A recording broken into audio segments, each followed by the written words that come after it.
Hi, my name is T, and today I'm going to be teaching you on how to feed your soul.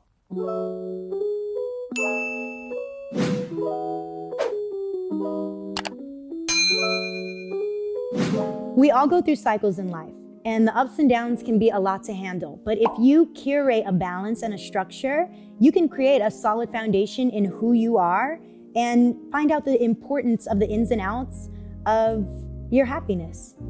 So that's what I'm going to teach you today. Here's the first step.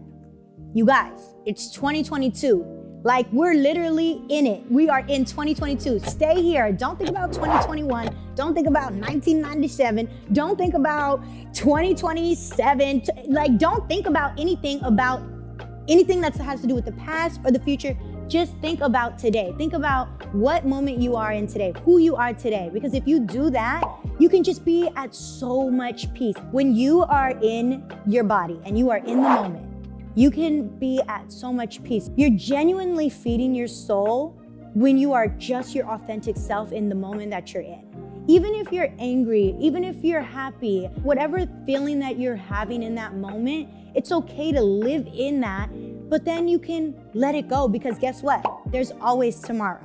But as long as you live in the moment and you just take it day by day, you can just be such a happy person. You can just be yourself, love yourself, be yourself unapologetically. Number 2, no pressures and no stress. And when I say that, I mean there is no worry, honey. You don't have to be worried about nothing, because everything's gonna be okay.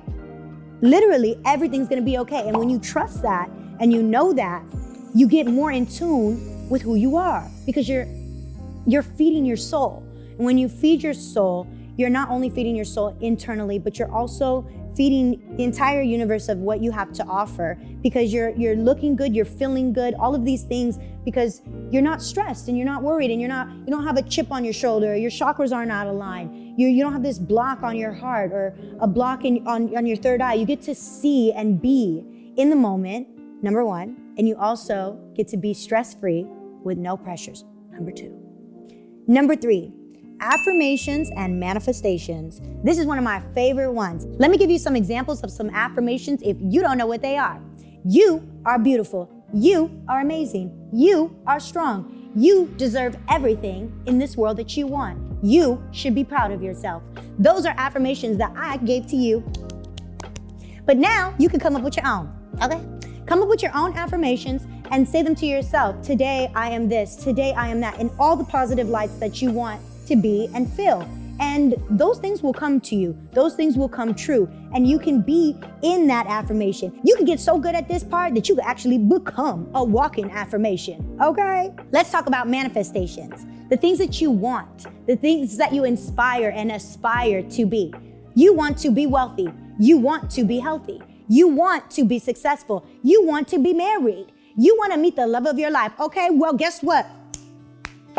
You could do it. As long as you believe in it, those are manifestations that you could be having down. Whether you want to write it down on a post note, or you want to hang it up on your wall, or you want to say it to yourself when you wake up, or you want to say it to yourself in the shower. You can say any of these things anytime, any place, with no shame, okay?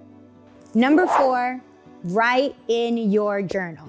It's important to have a journal, even when you are happy or you're sad. It doesn't matter, as long as you're always consistently writing to yourself.